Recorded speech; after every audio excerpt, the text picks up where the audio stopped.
I'm wondering if every single person who becomes apostate does so by getting in the box with God. Mm-hmm. That is what precedes people turning their back on Christ and walking away from him. And just to refresh, what we're saying is that, we have this thought towards God where we inflate our own virtue, but then that causes us to exaggerate a perceived flaw in God or a shortcoming, by God somehow, some way. So defect of his character, defect of his person, defect of his... I thought I had a promise. I thought I was claiming a scripture. This wasn't something we talked about before, but I'm thinking about this. The more transactional your faith experience is, the more vulnerable you are to that. Wow. You saved that for this Drop one. the bomb. Right? Yeah. How long you been sitting on that idea? Yeah, about 12 seconds. I mean, but get that. I mean, aren't we often transactional? What I was thinking about, the more fundamentalist churches, which is part of my heritage. Yeah. And that's a very transactional orientation toward God. Right. And if I got to do these things, and if I do these things, then God will do those things. And I perceive that I've done these things, but then he didn't keep up his end of the bargain. Yeah. Right. So now I'm in the box, and that means, and then I just, I inflate my virtues. I did everything God said, so I can self-justify my rebellion, which is so subtle, right? Because we don't start out rebellious. We just start out like, I'm hurt. That's right. I'm hurt, disappointed. And then it morphs. Correct. Yeah. Wow. So, you guys. I was thinking of something I said that prompted that 12-second riff. Usually it is. Yeah. Good. Yeah. It's how we work together. Yeah. It's mostly what you don't say. Usually I can tell when it's something that you did. There's a little ding sound that comes out of it. Usually you do. Ding, ding, ding. You do this. You crunch up your forehead like you're constipated. No, the thought comes. It just pops from you to me. So what were we talking about? We were talking about apostasy. I mean, seriously. Yeah. So, this box. Talk about being in the box, JP. So you had an epiphany. So we're talking about this, and back 5-6 episodes ago, if we can remember back that long ago. Some of us maybe can. Some of us maybe can't. What's he saying? I'm trying to say that I was literally just forgetting Is that what ageism? we were talking about. That was ageism. I'm No. offended.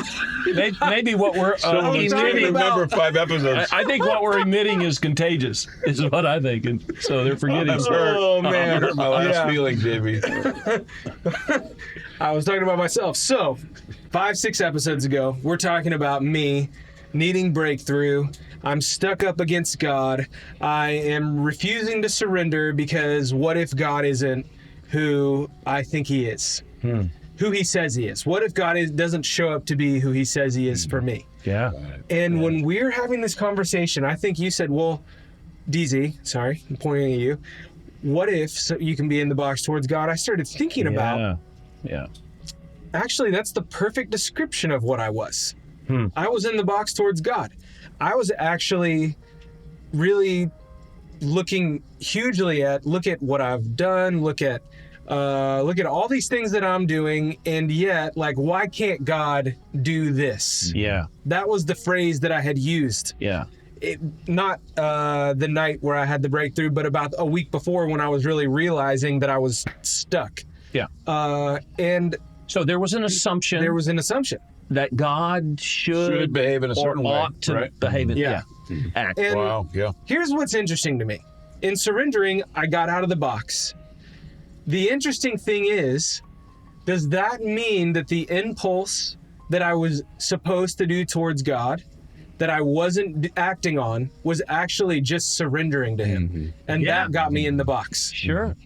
Ooh. Well, I'm curious, can that even be the impulse? Yep. Nick was, I thought, going to say something.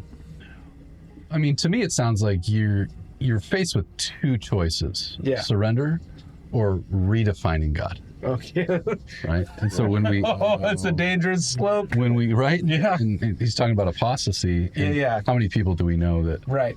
have just turned 180 or 90? Right. Right. Not even necessarily 180, but Right. the 90 is so dramatic. Right. and they come up with a new way to talk about or think about or see God. I mean, deconstructing, right? That's what you're talking Well, about. let's go deeper and suggest that when a person finds is in that state, our language supports the idea that our hearts begin to war against God, and that's the root.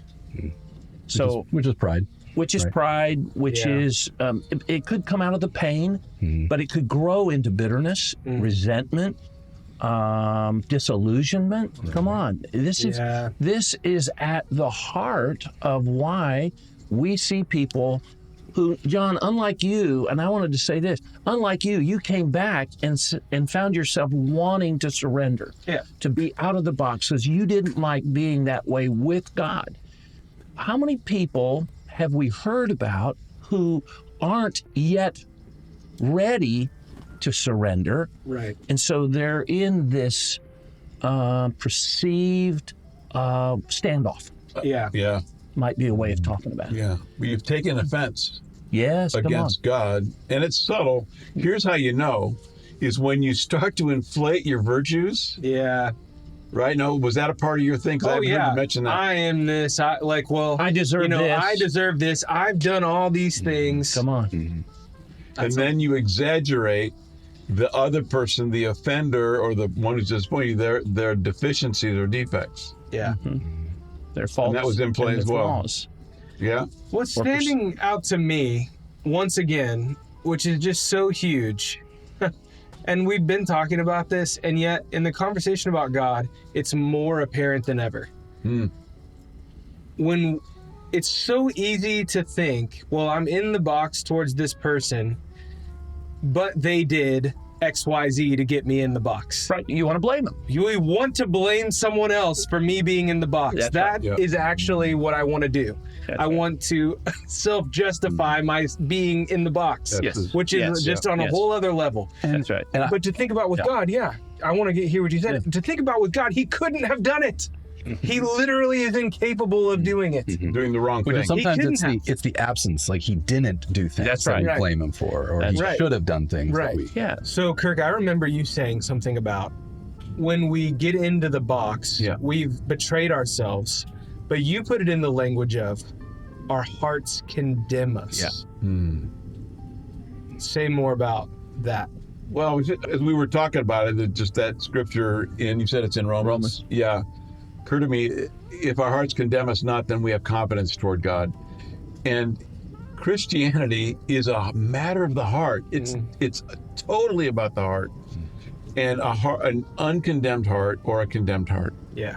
And if my heart is condemning me, I can either allow my heart to break and surrender and submit right to him, or I can blame him and go right back in the box again. So, guys, the condition of our hearts determines the quality of our relationship. And so it's really a great way for us who choose to walk with Jesus to remind ourselves, is my heart at peace towards God? It doesn't condemn me.